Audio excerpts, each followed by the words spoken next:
Well, hello, everyone. My name's Alan Dick, and on behalf of my fellow co-founders, Scott Silverman and Veronica Sonsev, as well as the rest of the Commerce Next team, I want to welcome you to today's webinar. Today is Wednesday, January 22nd, 2025, and today we are presenting our 2025 Digital Retail Forecast, Opportunities, Challenges, and Strategies. Before we go any further, I want to welcome and thank today's speakers. We have Sucharita Kodali. She's the VP and Principal Analyst at Forrester Research. Noam Paransky, Board Member at ThreadUp. Michelle Pazinski, VP of Digital Innovation at Ulta Beauty. Bill Bass, CMO Full Beauty Brands. And Jason Gillespie, the Vice President of Global Product Commercialization at RTB House. Thank you all so much for being here with us today. Thank you as well to RTB House for sponsoring today's broadcast. Let me give a quick shout out to RTB House's Michal and Aga for all their help putting this webinar together. As you know, we couldn't bring these webinars to you without the support of our sponsor partners. Next, I want to thank the Commerce Next staff. We've got Tracy and Corey and Maeve and Robert and Scott and Veronica. All of them are off screen helping to make this webinar a success. But as always, thanks most of all to you, our audience, for taking the time to be with us today. It's great to have you here. So here's what's coming up at Commerce Next. Let's mark your calendars for February 19th, when you can join us for our next webinar, Storytelling Meets Commerce, Engaging and Converting with Killer Content. Jenny Marlowe, our head of content, will be leading this discussion on her first webinar. She'll be joined by Colleen Waters, VP of E-commerce at Steve Madden, and two other retail thought leaders who will share their expertise and insights with our audience. And finally, the webinar is sponsored by Vimeo, the video software creation and sharing platform that's trusted by over 287 million users, creatives, and businesses worldwide. You can register for this by clicking the link in the chat. Speaking of registering, it's not too early, ever too early, to register for our big event, the E-commerce Growth Show, June 24th and 26th in New York City. We have free registration for leaders at scaled retail and DTC brands. We also have a travel program, which provides up to $1,200 in travel reimbursements in exchange for participating in our one-on-one meeting program. You can go to commercenext.com/conference or look for the link in our chat. Our YouTube channel, well, it just keeps growing and growing and growing. We have over 500 videos now covering everything digital commerce. Topics include acquisition, retention, leadership, research, trends, retail technology, and so much more. It's a great resource, and Corey has the link for you, as always, in the chat. Finally, a note on how you can help everyone in LA impacted by the wildfires. Delivering Good is one of our partners. They were founded by leaders in retail, and they partner with retail and DTC brands to donate new merchandise, providing essential items like clothing, bedding, hygiene products, all of these to affected families. Retailers and brands can support this effort by donating new products. For contributions, please contact Mary Keller at mary@deliveringgood.com. Her email address is also in the chat. If you don't have a chance to get that and you need to communicate with me, just hit us at founders@commercenext.com to chat with us, and we'll be more than happy to make the connection. Of course, and as always, we are recording this webinar, and we'll email you when we publish the recording later on today. Next, I just want to remind everyone where to find the tools you need to get the most out of this webinar. There are 4 tabs in the upper right of your screen. They are Chat, Q&A, Polls, and Handouts. Please use the Chat tab when you want to communicate with other attendees or offer a shout out to our speakers. The Polls tab is where you can participate in the audience polls and review the final results after we close the polling. And the Handouts tab is where you have today's presentation and other useful information available for you to download. But the most powerful tool at your disposal is the Q&A tab. This is, I always say this is your steering wheel, allowing you to drive the conversation by getting your questions directly to our speakers. Remember, the only bad question is the only one you didn't ask. So please, we are here for you. You got something on your mind, let us know. And remember, even if you don't have a specific question, you can upvote other audience questions. This really helps us prioritize which questions to present to the panel by letting us know what's most important to you, our audience. And lastly, if you're watching this on the replay, please know that the handouts are available by clicking on the highlighted document icon in the video player, and the audience poll question results are available via the Polls tab. Now, this is what makes this wonderful. Hey, Sucharita, how are you? Good. How are you, Alan? You should be on radio. I'm just gonna back it off here. You are the star of this show today. This is to bring this webinar together. Just takes a lot of cooperation and coordination, and people just giving time. And to have you on here, to have RTB House doing this, to have all of our other speakers here, it's just great. And so I'm just so happy, so thankful that you guys are willing to do this for us in our community. It's very nice of you. Without further ado, ladies and gentlemen, Sucharita Kodali. Thank you. Thank you, Alan. Thanks to RTB House, and thanks to the awesome panelists who are some of my favorite people in e-commerce. So I'm excited to bring them in at the end here. So I'm going to walk you through a little bit of what we saw as a recap for the holiday season in January. That's always the big question that people have, is what happened during the holidays. And of course, what's the outlook for 2025, and what are we hearing from retailers? So I'm literally going to just share with you some of the verbatim quotes and some of the thinking that we've heard over the last year and in the last few weeks that I think will be relevant to you. So at the highest level, here is what happened in 2024. And I'd like to contrast it with sort of what were the expectations leading into the holiday season, and then ultimately what did happen. So overall, regardless of who, there are a number of companies, including Forrester, that put forecasts, that create forecasts for the holiday season every year. And what we saw was generally the expectation that it would be a 3% lift year over year. Now, you'll have to remember that inflation more or less is in that range. It's a little bit south of 3%. Which means that retail is a little bit positive, but by no stretch of the imagination, kind of overwhelmingly positive. And then you have online holiday sales ranging from the mid-single digits to Forrester, which was at the high end of the estimates at 10%. And where we ended up shaking out was that more or less retail was in the 3% range, sometimes a little bit lower than that. And online was in the lower part of the expectations. So not quite at 10%, more like mid to high single digits. So a good holiday season in that it was positive, but not anything that I would say blew anyone out of the water. And I expect that many of you probably saw numbers that were more or less in that ballpark. Another question that I will often get is, well, what happened in those? How are the holidays spread apart? And I'll get on the next slide to what happened during the Cyber 5 as well. Now, what we saw was that the plurality, the biggest percent of sales happened in the month of December. You'll remember that this year we had a particularly compressed holiday season. Cyber Monday was in December, in fact. And there were just fewer days between Thanksgiving and Christmas. This year, Thanksgiving fell on the latest day that it can ever fall. So that definitely hurt the amount that we saw in the month of November. We also had, of course, an election that also distracted a few people here and there. So what we saw was that when you look at those key shopping dates between Thanksgiving to December 25th, that was the vast majority. You have nearly $167 billion happening in that period of time. And then there's a little bit, actually, kind of that happens at the tail end of December as well. So just a little bit of some background there. When we look at how did sales break out, the two biggest days within the Cyber 5 for online sales were naturally Thanksgiving, when stores are closed, and Cyber Monday, which of course has always been an online focused holiday. So when we look at where did that 65 billion break out, these are those 5 days where we saw that distribution, and the percent that was online versus the percent that was offline. Now, when I step back and look at how is retail doing overall, while the numbers are positive, there's definitely a tale of two different kinds of retailers, where those that are doing well continue to do well. And if you are one of those retailers that's doing well, keep doing what you're doing.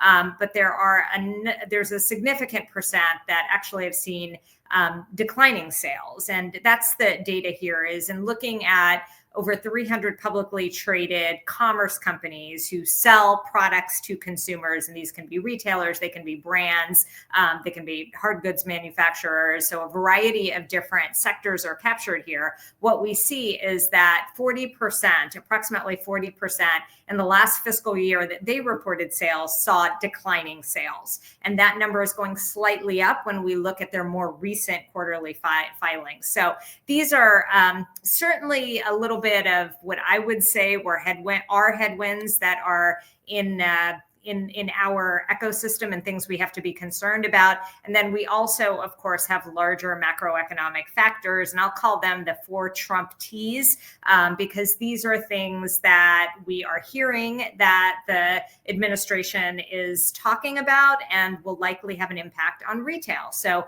those are certainly tariffs, and it's anyone's guess what they'll ultimately be, but the question remains, is this going to be just tariffs that are with respect to our trade with China, or will they extend to other more less adversarial partners like Mexico or Canada, or even some of our European friends as well? There's the talent question, which I don't think that we've talked enough about in retail, but it is a big deal because so much of e-commerce is fueled by, of course, our technology investments and our development talent. And there is not a trivial amount of our development talent, which is actually based on H-1B visas.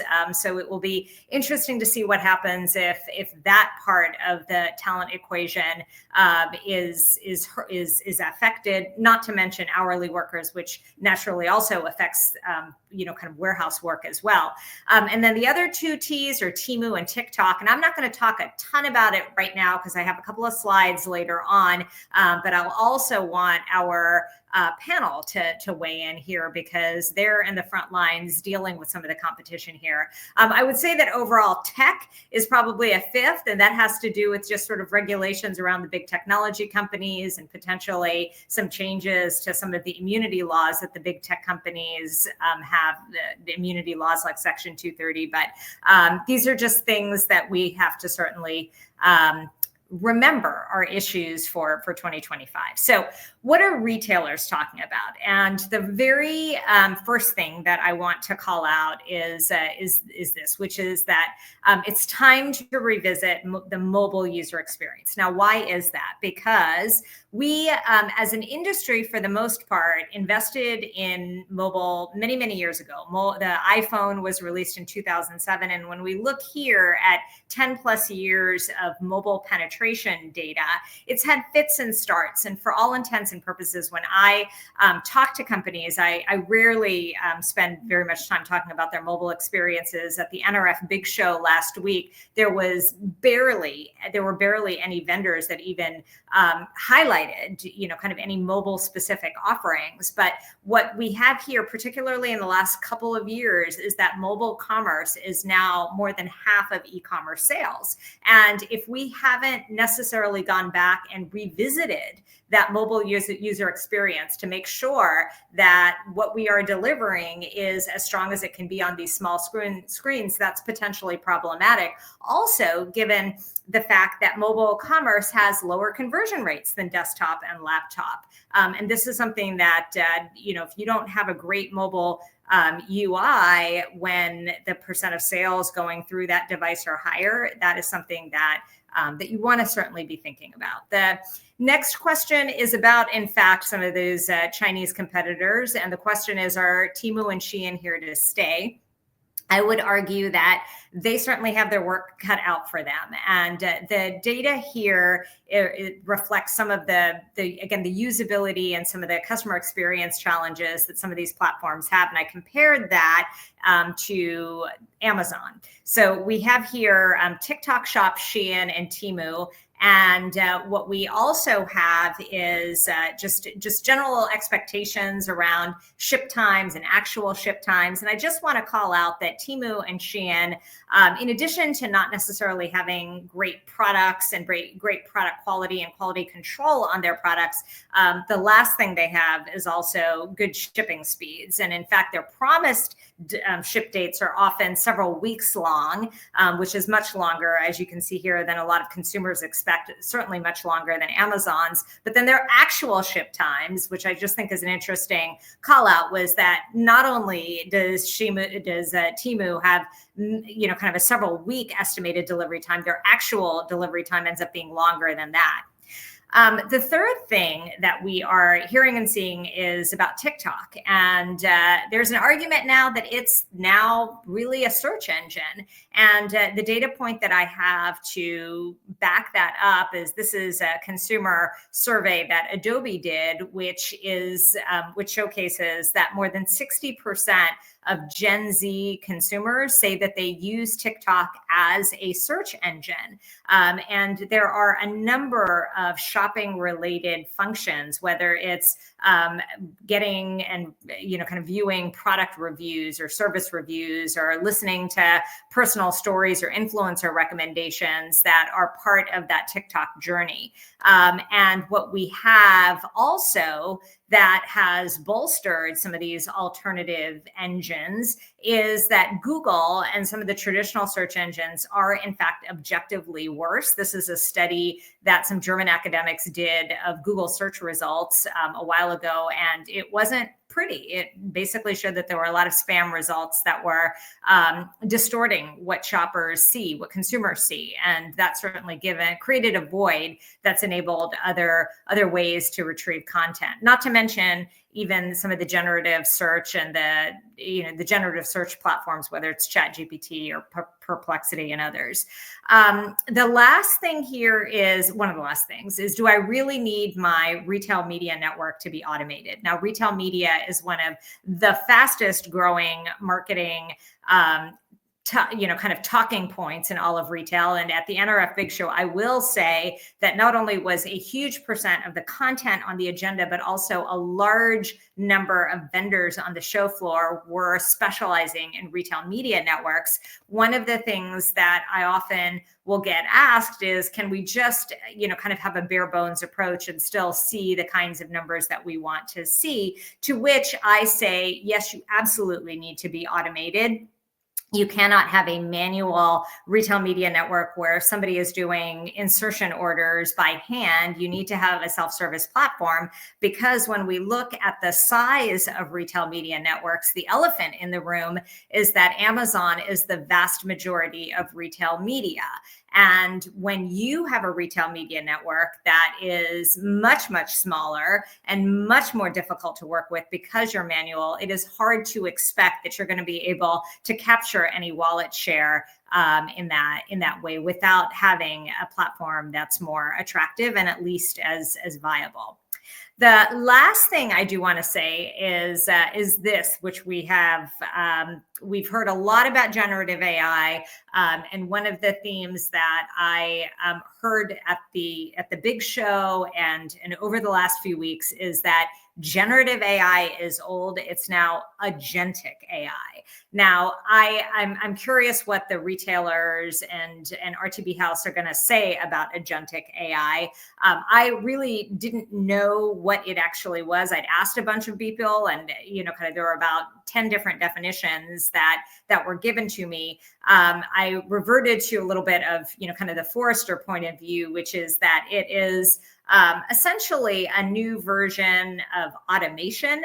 And what I will say is that automation is something that has been around, even if it is powered by artificial intelligence. It's been around for some time. In fact, here was an article that I wrote with one of my colleagues back in 2018 about it. So it'll be interesting to see what's new now and what retailers want to do that they haven't done before, or maybe they just hadn't gotten around to doing over the last several years that they finally have time to do now. So with that, I'm going to turn it back over to Alan. Here is my contact information if anyone has, kind of has questions that we don't get time to talk about today. That's great, Sucharita. Thank you so much. All right, I'm going to have Rob put you in the background for just a moment, and we're going to take a look at what the audience is thinking right now. So let's head to the polls. So question number 1, what is your primary focus for growth in 2025? Is it expanding customer acquisition through new platforms or channels? How about improving customer retention and loyalty? Third option is leveraging AI for personalization or operational efficiency. D is optimizing profitability. E is integrating online and offline channels for a seamless experience. Or if you're doing something else, let us know in the chat so we've got a record of it. Well, we have a healthy amount of responses here, and what I am seeing is pretty much a tie between expanding customer acquisition through new platforms or channels and improving retention and loyalty, with optimizing profitability coming in a close third. Perfect.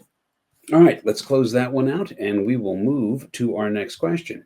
Number 2, what's fueling your optimism for retail in 2025? You can choose up to 2 of them. What's fueling the optimism? Advancements in AI and technology? How about improved economic conditions? Maybe you're going to deploy a new strategy or program. Maybe you just feel good about the consumer spending in your market. Maybe it's something else. What is fueling your optimism? Aha, it is ever so slightly improved economic conditions are number 1, and a tie between advancements in AI and technology, and you're going to deploy a new strategy or program. And they are all roughly a third. Coming in a distant fourth is increased consumer spending in your market. That's interesting. Let's close that poll. I find that interesting because when we asked the exact same question last year on Sucharita's discussion with us, it was improved economic conditions, just like today, and advancements in AI and technology and deploying new strategy, both tied for second place. So very much the same kind of sentiment. I thought that was quite interesting. All right, so now let's do the flip side. Question number 3, what fuels your pessimism for retail in 2025? What fuels the pessimism? What aren't you too thrilled about? Maybe it's you're not able to take full advantage of advancements in AI and technology. How about uncertain economic conditions or increased competition? Maybe decreased consumer spending in your market is causing you some concern. All right, so number 1 answer, 41% of you, uncertain economic conditions were the things that fueling your pessimism. And behind that is increased competition and decreased consumer spending in your market. All right, we can close that poll. Just for some background, back in January 31st last year, you were most pessimistic about, well, you guessed it, the economy. And now even more of you are more pessimistic. It's very interesting to see that in both years, there are people that are really excited, and there are people that aren't really excited at all about the economy.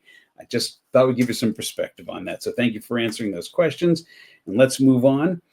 Our final question is to help Jenny prepare for her upcoming webinar on Wednesday, February 19th. We're going to be talking about storytelling meets commerce, engaging and converting with killer content. That's going to be with Colleen Waters, a couple of other retailers that we're talking to right now, and it's sponsored by Vimeo. Jenny would like to know, what's your biggest goal for your content strategy in the next year? Biggest goal for your content strategy in the next year. You can be trying to increase audience engagement. Maybe you're boosting conversion rates. How about C, improving content personalization?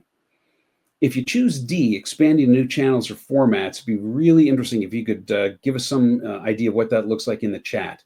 Again, Jenny's going to be using this to help frame her discussion points. This would be quite useful if you've got something new and exciting that you're working on, so we can get that covered. All right, 37% of you are saying boosting conversion rates.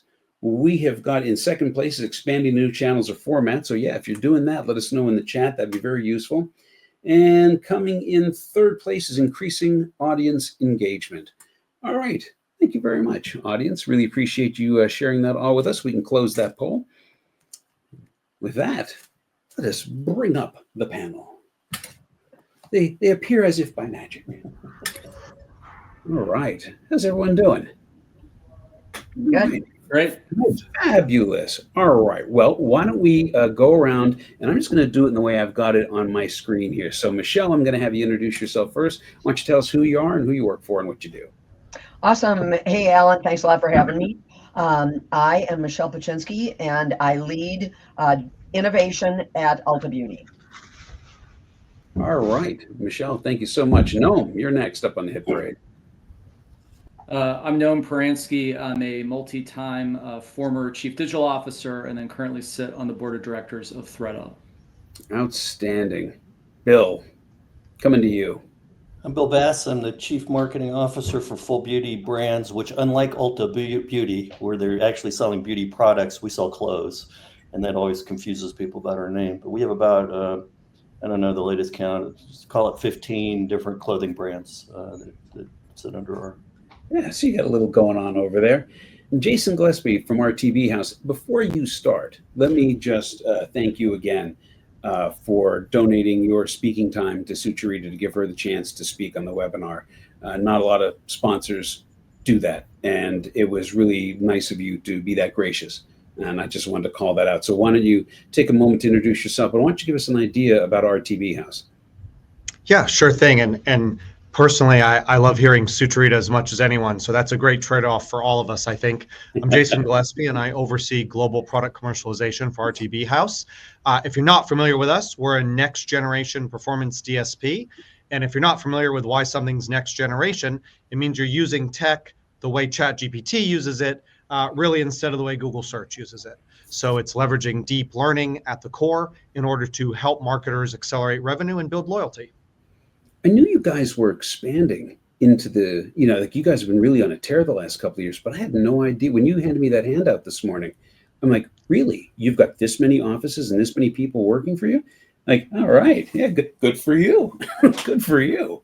All right. So let's take a look. Let's get into the discussion here. I see some questions are coming in, and that's awesome. I'm going to take a quick look at those. But first, let's get the hot take on Sucharita's thoughts here. Michelle, I'm going to start with you again. You had when we talked about this earlier, you had some thoughts on search. Yes, I do. Absolutely. I thought it was a great call out. Wonderful presentation, Sucharita, and great call out on search.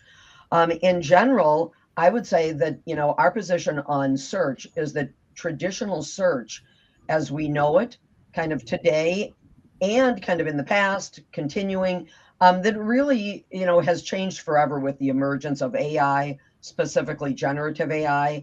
And I think when we think about it and we think about search, we've been answering questions digitally in various different ways for a long time.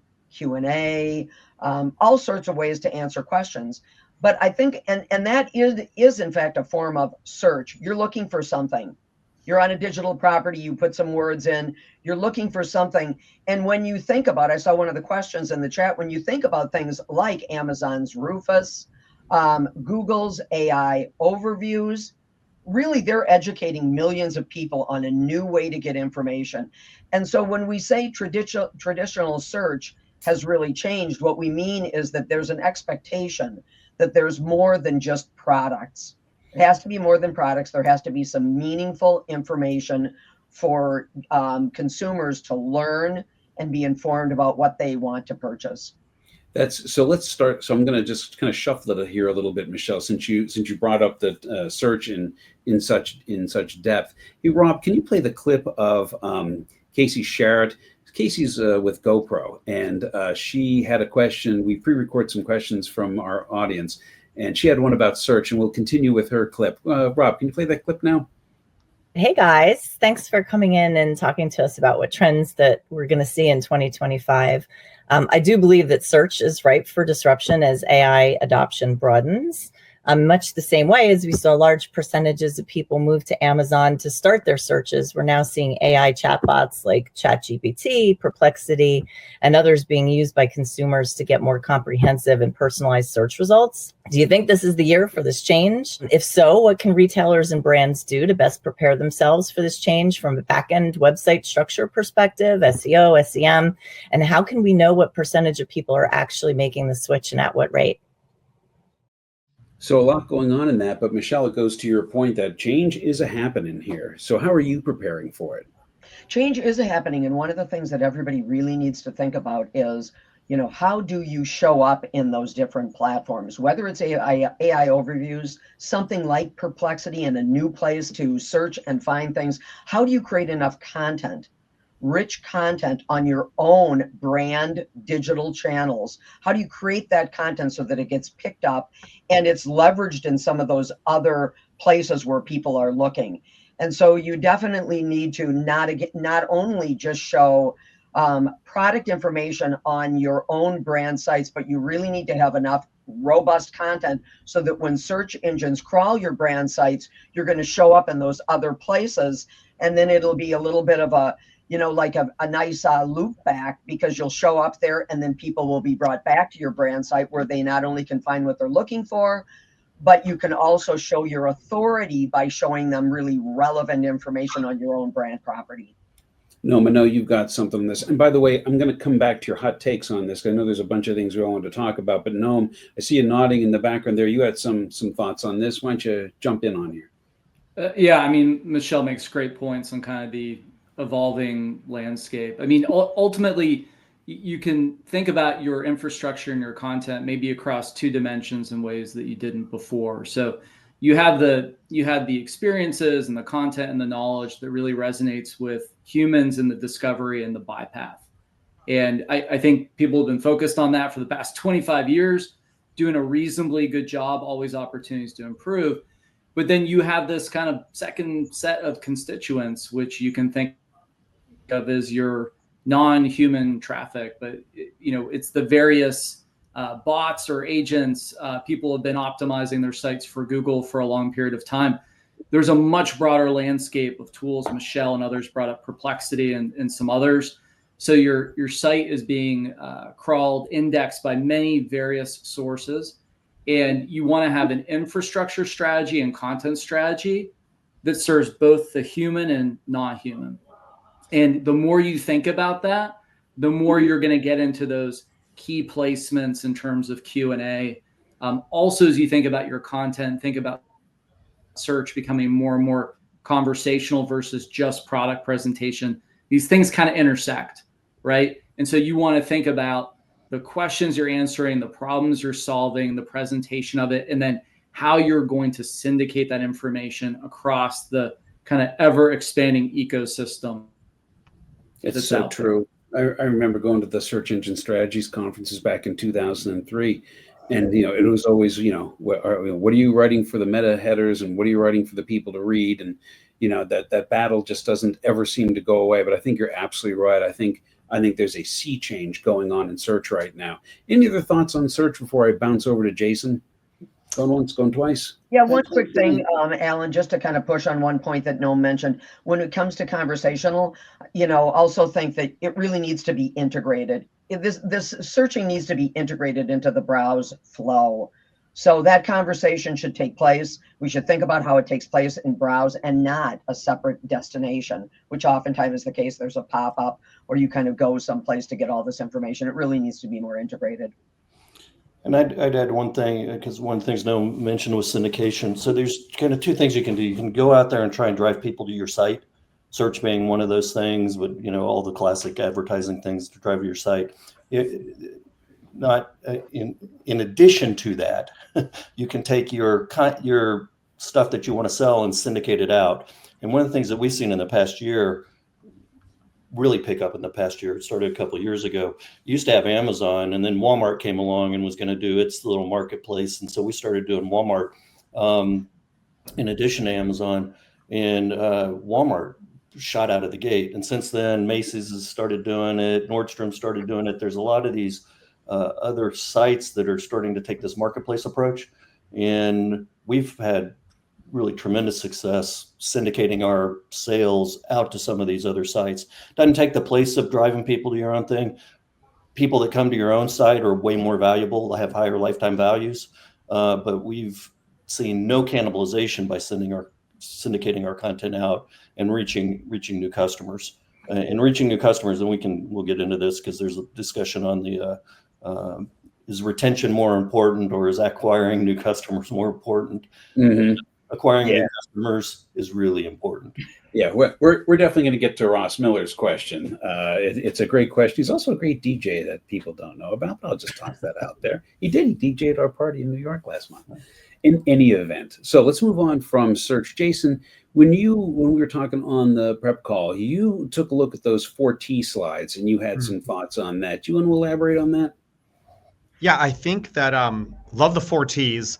And now that we've had a few days, there's two of them that I think join together interestingly, which is TikTok and tariffs, because the root problem for people in both spaces is lack of diversification around their business. You're a TikTok creator, you just got a big scare. You might have 90 more days, but you got a big scare, and you might start diversifying your content across a lot of different channels. So if you're a marketer, where's that audience going to go? If you've been relying on TikTok, how much of that stays? How much of that is moved elsewhere? Because the creators themselves are now embracing a wider number of networks. On the tariff side, it's the same thing, but for the e-commerce players. I think this has legs because while you named 3 countries right off the bat, Sucharita, the new administration seems very likely to leverage these tariffs as a negotiating point, even for issues that might not be economic. You saw today in the news where Trump was proposing them on Russia, for example, in order to increase pressure on Ukraine. So this could spread to a large number of countries and affect companies depending on how diversified you are. And if you have to pay it, some of that will pass through, and you might want to have the anti-tariff marketing kind of at the ready to go, depending on what happens this year. It's interesting. Sucharita, was it that, do I have it right, that TikTok shops had the most, I don't know how it was defined by Jason during his talk last month, but it was something like they had the biggest sales in opening of any company. They had something like $1 billion in like 3 weeks in the holiday. It's some phenomenal, like anything that happens with TikTok, even the slightest shift could have massive implications. I guess that's the point I'm going at. Do we want to talk about TikTok and Sheehan? Anything? What is the audience? What do we want to chat about on this?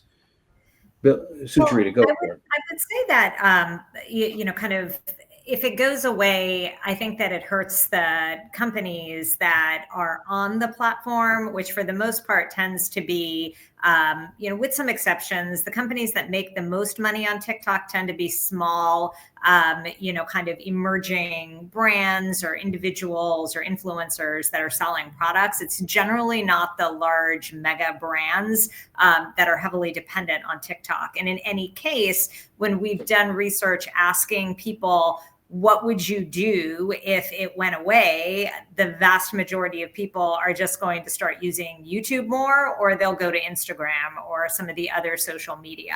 I would hope for the time that my daughters waste on it that, they wouldn't do anything. But, kind of, it's just likely going to switch from, one direction to another.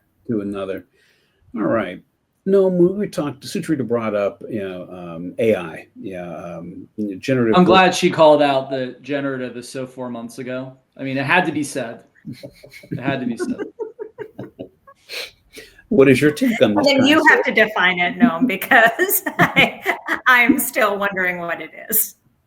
Well, I mean, we're obviously in the throes of this hype cycle, and it wasn't, people weren't seeing enough outcomes from generative, so they rebranded it agentic and are looking for the next wave of impact. I think this is tremendously exciting stuff, and as Sucharita called out, as Jason called out, people have been leveraging AI for a long time, and there are core use cases that are being, that have been used before and are being up-leveled with the most recent technology. But for the most part, right, there is kind of more promise than reality. These tools are really good at synthesis of information. They're good at deploying kind of machine learning type solutions. But, the idea that, a digital shopping assistant is going to do all of our shopping, I'm not bought into that yet. I think it's going to take, a fair amount of time for this to bear fruit. But there is a lot of excitement. I think what gets interesting this year is, boards and CEOs are going to provide a lot of pressure to people on this webinar to demonstrate how AI is driving meaningful improvements in the business. And it's going to be hard, right? There's going to be use cases and there are going to be key places to focus, but to get these game-changing outcomes is going to take time. And I love how the respondents were saying, hey, we're doing kind of like back to basics stuff. We're focusing on core acquisition retention. Like, this stuff will help, but it's not probably going to be a fundamental game changer in 25. At the same time, it's a low growth environment, right? People are going back to basics. It's a low growth environment and they want to drive outcomes, and there's going to be pressure on the cost side while they still have to fund AI initiatives. So I think it's going to be a tough needle to thread for the group on the call, but I think there's going to be really cool stuff. Stay focused. Stay focused on what you're doing and driving forward this year, because you're going to have to be very judicious in what you do. I think that's sound advice. Bill, you had a bunch to say on this during the prep call. You want to chime in here? Yeah, it was interesting. Like 20 years ago, we had multi-channel was the buzzword. And then somebody came up and they go, oh, it's not multi-channel, it's omni-channel. And I was going, it's the same damn thing. They go, no, it's new. And I go, it's not new. It's back to the hype cycle. You know, How true is that? You ran through that, and then you got to come up with a new name for the same old stuff. And so, you know, it's for those of us that were at the NRF technology stuff walking around, you couldn't swing a cat without hitting an AI thing. I mean, AI was just like, Sucharita was talking about, nobody talking about mobile, but it was like AI was everywhere. And it's like, what does AI really do? And I think Noam made a good point. You know, there's a lot of hype around what AI can do, and everybody's into the it'll do everything for you. But the use case that we've been finding to be extremely useful and exciting, because it's going to allow us to cut costs fairly significantly.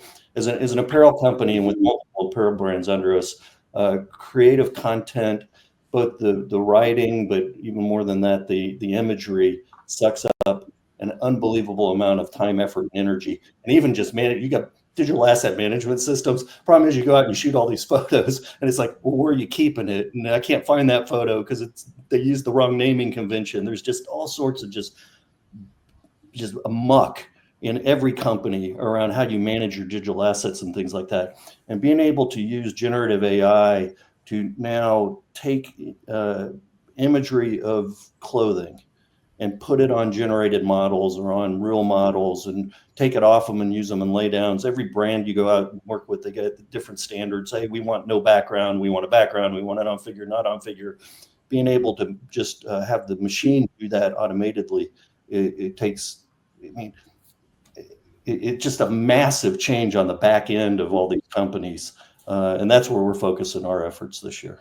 Yeah, and Jason, you during the call, you were saying that there's the fallacy of agentic versus generative. I think you're just gonna, why don't you build on this? Because I think there's just like everyone's saying, it's just constant. It's AI this, it's AI that. I mean, you know, it's AI mail delivery. It's it's whatever bizarre thing you can tie AI to. Somehow it's going to improve it. And you had some thoughts on that, and I want to let you get in here.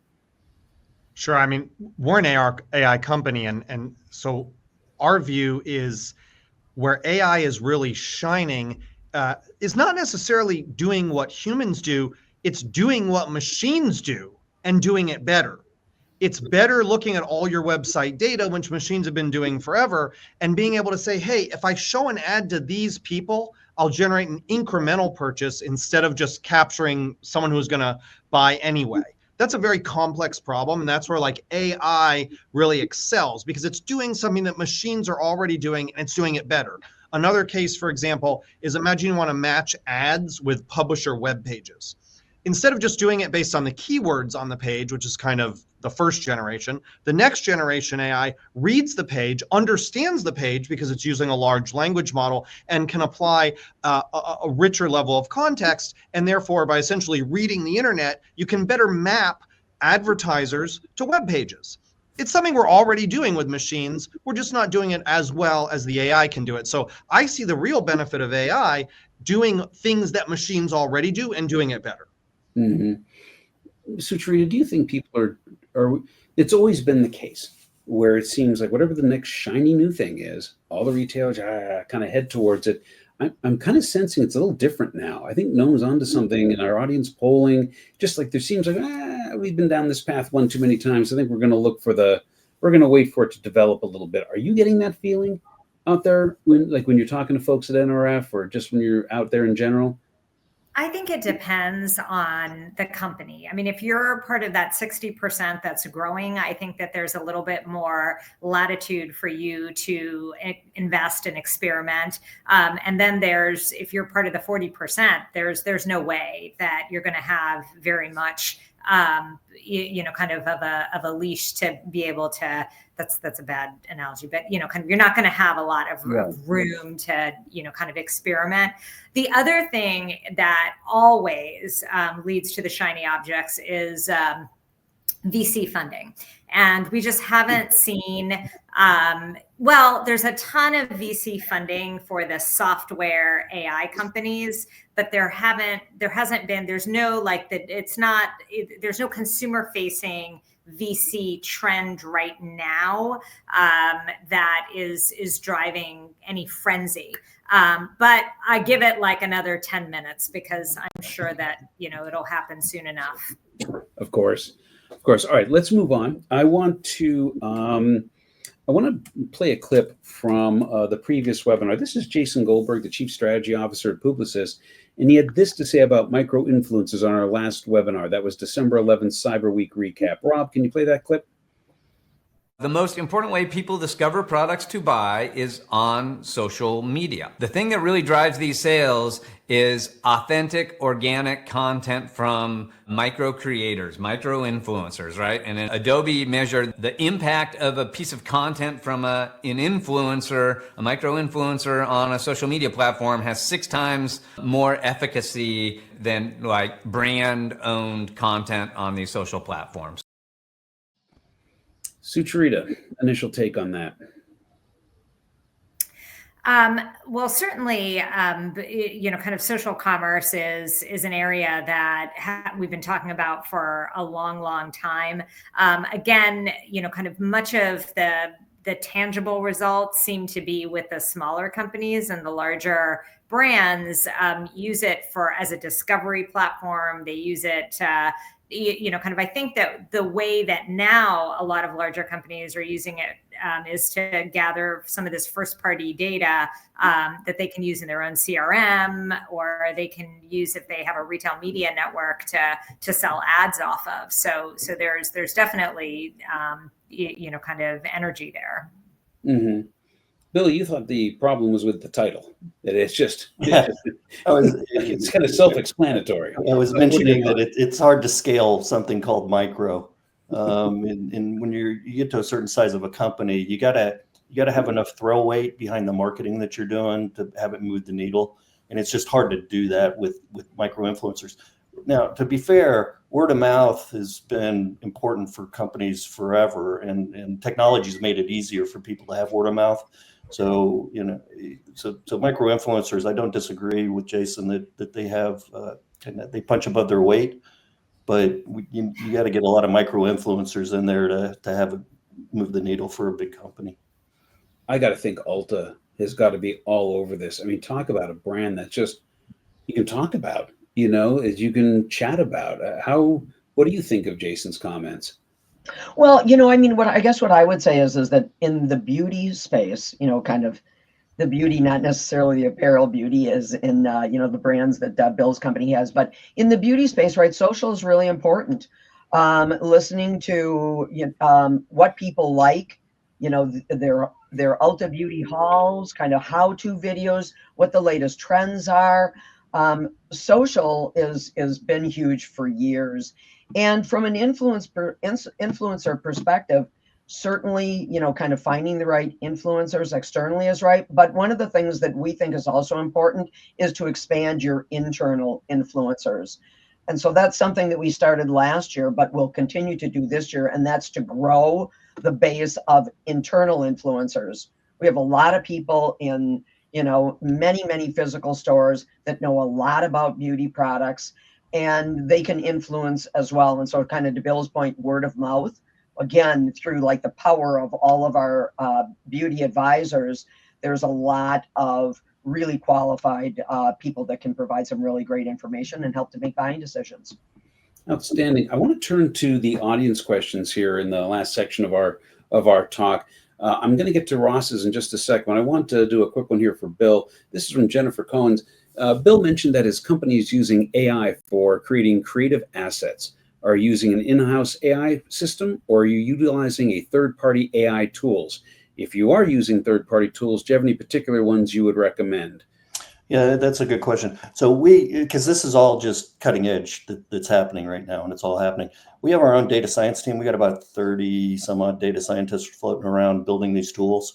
There's a lot of with Python. There's a lot of off the shelf machine learning tools and things like that that your development team can go do.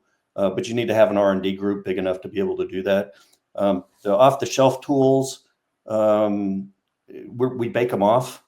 And we're agnostic as to which one's better. We don't care. We're just looking at which one's doing the best job. And this is like so much right at the forward edge of the wave that it's hard for me to sit there and say, oh, here's a good tool, here's a good tool, here's a good tool, because everybody's still, every week there's advances happening and nobody's really established themselves as the front runner yet that I'd be able to recommend. Yeah, it's more the I hate that answer. I'd love to be able to sit there and say, here's 3 companies, go look at them, bake them off. Yeah, but it's more the process at this point. You are right. It is fresh and it is new. Any other comments on that question before we move to the next audience question? Looking around. Yeah, I mean, at ThreadUp, the team has also built their own, leveraging the commonly available toolkits. I can give a plug to there's one company, Flock AI, FLOCK. Yes, that has been specially, it's a specialist model and toolkit that's been built for fashion and who I've met with. So looking for something that's out of the box, and they have human in the loop. So they build the app, they have human in the loop. If you're looking for, to be able to get pieces of this but still have quality control, that's one place that you might want to look.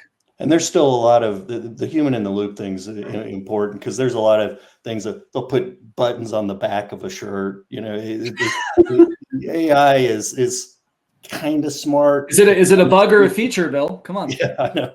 Yeah. That's going to be the new trend. People will go, of course you put buttons on your back. Naturally. All right. Let's go to Ross Miller's question. He's formerly with Function of Beauty. Great DJ. I'm going to mention it again. Can't help myself. In terms of retention being a top focus, it's something that a lot of executives and CEOs he's spoken with say is a number one priority. It seems like retention is generally mature and improvements are driven by product value versus strategy and tactics, unless a brand is really behind. What have you seen drive significant retention increases? That's a jump ball. Anyone can take it. Don't all talk over each other. Don't. Someone's going to smile. Bill, you're laughing. I'm going to pick on you. If you wouldn't have laughed, if you kept that stoic gnome look, I wouldn't have called on you. I broke. I'm not a good poker player. So retention's important, absolutely. But a decent company in the apparel space will have a retention rate, kind of call it 30%. And so you got, even if you're like really good and you get to 50%, that means half of your customers are disappearing every year. And so I find a focus on retention. You got to take care of your customers. You want to keep coming back. But let's say I go from 50% to 55%. I get a 10% increase in my retention rate. I'm still losing almost half my customers every year. And so for us, it's like acquisition is just so important and so hard, because they're basically, you're trying to go out with the retention thing. Some of the things that you get around that is you have no cost advertising vehicles for them, right? So you got emails, they'll sign into marketing, emails, a no cost marketing channel. SMS is basically a low cost marketing channel. These you can have with your retention stuff. But one of the things that interested, we got about something like 6 million customers that have opted into email for us. Only half of those have ever bought from us. So they're still, even within email, which I'd always seen as a retention vehicle. Well, you want to talk about a prime acquisition thing for somebody that's already far enough down the funnel that they've signed up for your email. So I don't know if it's either or. You got to do both. But if I was going to put more of my focus on one area or the other, I'd actually put probably more of my focus on the acquisition side. Mm-hmm. Michelle, what are your thoughts from Ulta? I mean, You again, know, I would say kind of, you know, I mean, I completely, you know, like I agree about the acquisition piece. I think on the retention side, you know, we think about how do we move people. I mean, we have a phenomenal loyalty program. We think it's probably one of the best out there. But it's important to kind of, you know, at least for us at Ulta Beauty to move them up into the higher tiers. They become much more, you know, like even more valuable if we can move them up into, up, you know, upper tiers. The other thing is really to expand, you know, kind of into different categories, specifically services. So our guests, at least in the beauty industry, that do leverage services, that's super important. They become much more valuable if it's services and a variety of products. And then on the acquisition front, you got to think about really interesting channels where we've been, you know, pretty bullish on Roblox for 3 years. The amount of brand awareness that you can create with Gen Z, Gen Alpha, it's the place to be. outstanding. Michelle, what kind of services would be something that you're trying to? So we, you know, like all of our stores have a salon, so hair, skin, brow, yep, and you know, and then then you know, obviously, Bill, right? It's the repeat coming back in to have your hair done, and of course, then if you're there, you're probably buying, you know, shampoos and conditioners, and hopefully grabbing a lipstick. All right. I would just add what makes someone better at retention typically also makes them better at acquisition. Yeah. Right. Understanding why a customer is lapsed, like continuing to understand the value proposition, the communication, the narrative. There are always significant byproducts onto the acquisition side, and even who not to try to go acquire, because they will be a Bad customer. low retention customer. Absolutely right. Sucharita, I think I'm going to give you one of the last questions here. This is from Eliza Strug, and I do like to answer all the audience questions, even though we may have covered pieces of it. But she's asking, with ongoing economic uncertainties and shifts in consumer behavior, the retail industry has seen fluctuations in hiring and workforce management. From your perspective, and anyone can answer this, but I'll start with Sucharita. From your perspective, what trends do you foresee in terms of layoffs or hiring within e-commerce and digital retail in the coming year? Can you look into that crystal ball, Sucharita, and tell us what you're thinking?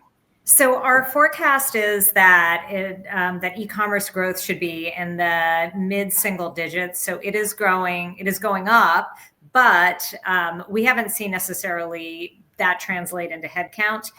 We're just seeing more companies asking their employees to do more with less. And I would, you know, suspect that the retailers on the call see that.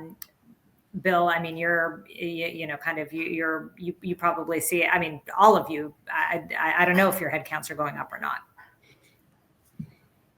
I'm seeing shaking head from Noam, shaking head from Bill. Jason's not commenting. That's okay.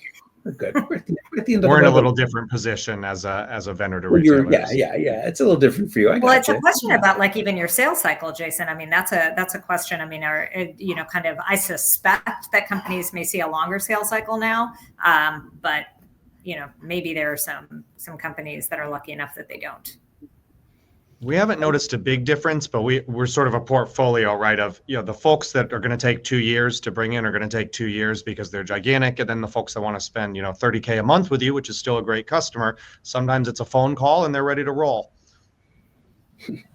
All right. And with that, we are at the top of the hour. Sucharita, thank you so much for taking the time and putting together your thoughts for us. I think our audience really enjoyed it. Jason, thank you for donating your speaking time to Sucharita. Thank you to RTB House for sponsoring this. Michelle, Bill, Noam, I know, like, clearly you've got a lot going on your plates, and to take all the time to prep on this and to be here, certainly very much appreciate it. And with that, to our audience, thank you for joining us today. We'll have this recording available to you shortly later on this evening. Thank you for being with us, and from everyone at Commerce Next, wish you a great week. We'll see you on our next webinar. Take care, everyone. Bye-bye now. Thanks, everybody. Thanks.